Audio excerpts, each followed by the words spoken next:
So I bought a new toy for next winter. It's a 2001 SkiDoo MXZ 700, and it is far from stock. It's had a lot of work done to it. The sled originated from Canada.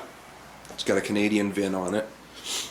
As you can see here, it's in kilometers an hour, which I'm going to be swapping that over to miles per hour. It's got approximately 7,000 miles on it, if you do the math out, converting the kilometers to miles. Good sled though. It's got a lot of new parts.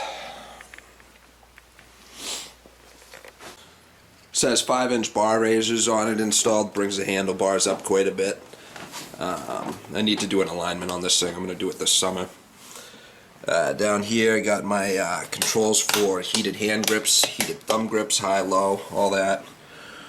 Fuel gauge, which I might convert over to an electric gauge, which would sit right here. I got my tach, speedometer, and temp gauge right there.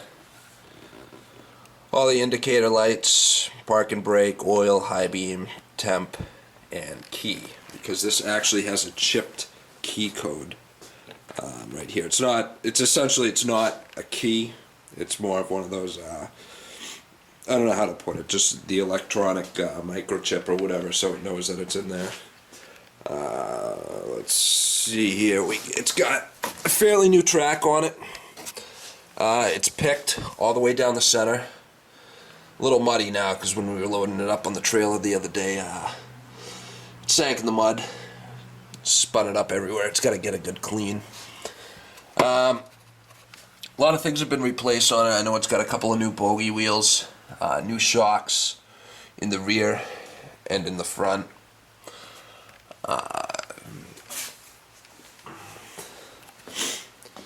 Let's see, we'll pop this open here.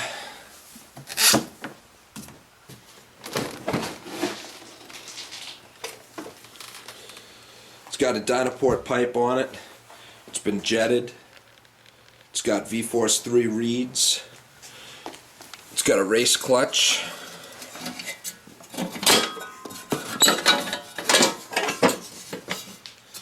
Which I think I'm actually going to swap it out with a trail clutch. Because I'm going to do a lot more trail riding than I am on the lakes and racing and all that and whatnot. So that's probably going to get changed this summer.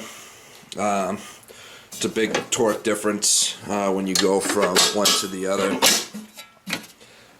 This doesn't really engage until like 5,000 RPM, and when it does, believe me, you feel it.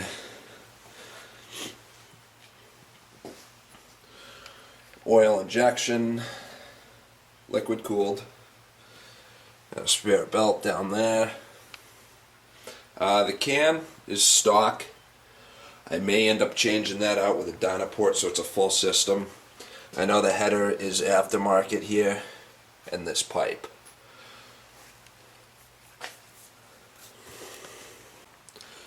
It's been converted over to a rev seat. This is not the factory seat for this sled. It's off a different model. A lot of people do this. My buddy Ryan has an MXZ 800. He's going to do the same exact conversion. We're going to take the seat off of mine this summer and compare it and figure out what exactly we have to do to make it work. I like this. It's got plenty of storage in the rear.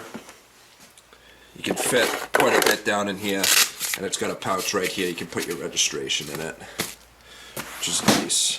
This tail light is an incandescent bulb now. I think I'm going to convert it over to LED at some point. The mud flap has been shaved, so it's a lot shorter, but it's still down there.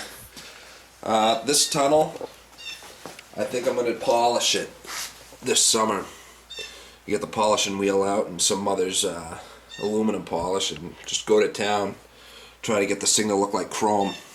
Probably going to take a while, but I think my buddy and I are going to do ours at the same time, so we'll get it done. It's got performance tunnel skis on it, dual carbides. As you can see, excellent in powder.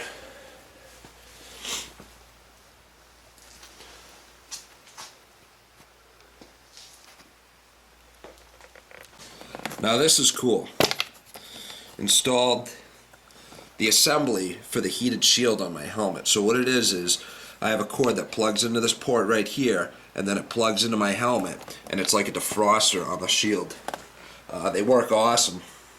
Let's see, when was it? A couple of weeks ago I bought a new helmet, so I decided to go for the heated option on it. You're gonna have to excuse me, I'm just getting over being sick. All the allergies, pollen and everything coming out this time of year. It's not pleasant, let me tell you.